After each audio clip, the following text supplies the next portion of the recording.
The entity of retrograde alopecia has no mention at all in the traditional Norwood scale of baldness. So in this video, I'm going to discuss with you what is retrograde alopecia, what is the significance of retrograde alopecia, can hair transplant be done with retrograde alopecia or not, and all the points about retrograde alopecia that you need to know of before planning your hair transplant surgery.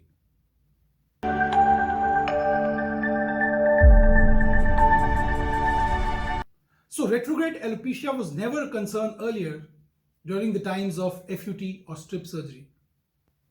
It is only after hair transplant surgery evolved and FUE hair transplant, minimally invasive hair transplant surgery, came into existence and in vogue that these terms of retrograde alopecia, which may restrict or rather constrict the permanent safe donor zone of the scalp, have increasingly formed a point of discussion and an entity that has evinced increasingly an avid discussion and debate in the hair loss community. So what is retrograde alopecia? Retrograde alopecia is a distinct thinning or miniaturization of hair starting from the nape of the neck upwards.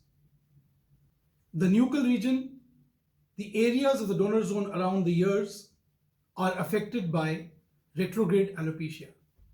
Retrograde alopecia is progressive. It is an entity which is dynamic.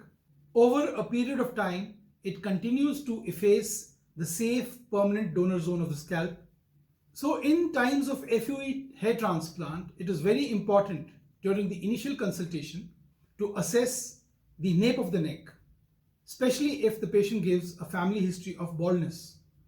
Here we have to remember that the thinning of hair that appears like retrograde alopecia in traction alopecia is a different entity altogether. The thinning of hair in the nape of the neck in those suffering from traction alopecia is due to a different reason, which is mechanical rather than genetic. So is it true that if you have retrograde alopecia, you have lost the battle of hair transplant? No, it is not so. Retrograde alopecia is of various degrees.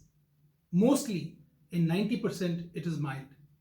In 90% of the cases, it has not reached the safe zone area, but it is not gainsaying the fact that it will not progress.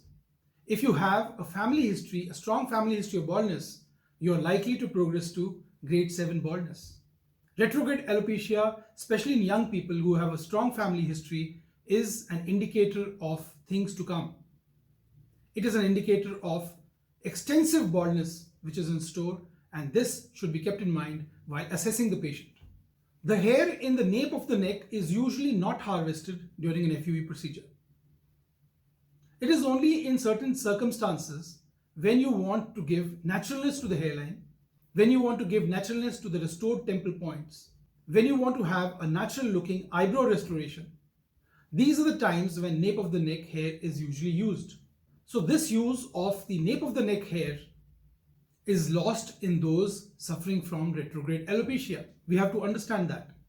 So therefore, increasingly over the years, I have realized that hair taken from the nape of the neck for advanced indications like restoring softness to the hairline, to the temple points, and to the eyebrow restoration should be very sparingly used, because I have realized that over a period of time, even in normal people, even in those in whom retrograde alopecia is not overt, where retrograde alopecia is subclinical, where retrograde alopecia cannot be seen with the naked eye, using these hairs may not serve our long-term goals, because with time, as we age, these hair are lost.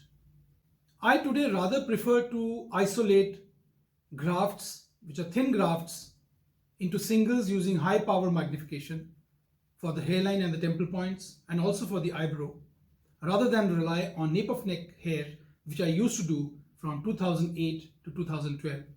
So retrograde alopecia is of significance because it can be the first indicator that a person is heading towards extensive baldness, which may not be benefited through surgical hair restoration. Many times the patient would ask me, Doctor, is retrograde alopecia treatable? Can the hair that we are losing be restored? through medication or through hair transplant? Well, it can be restored using minoxidil or a DHT blocker. However, we have to note that this hair, which is drug dependent, cannot be transferred. The moment you stop the drug, these hair are going to fall off. If they have been transplanted, they will fall off when the drugs are stopped. Hair transplant for retrograde alopecia cannot be considered because those who have retrograde alopecia also have extensive baldness or are heading towards extensive baldness, and we have very few grafts to play with, and those grafts, if put wrongly in the nape of the neck, will tomorrow not be available to us for restoring the balding spots, for restoring the advancing baldness. So in the end, in a nutshell, I would like to state the significance of retrograde alopecia is fourfold. Number one, that it restricts the permanent safe zone of the scalp from which grafts are to be harvested. It rules out softening of the hairline, the temple points, and the eyebrow using nape of neck hair. It is an indicator of shape of things to come. It is a sign of developing extensive baldness, at times not amenable to surgical hair restoration. Lastly, severe retrograde alopecia may preclude a surgical hair restoration. Thank you for watching, and I hope this video was of use to you in your research before you do your hair transplant. If you have any other questions to ask, please leave a comment below and I'll be very happy to answer back. Thank you for watching and God bless.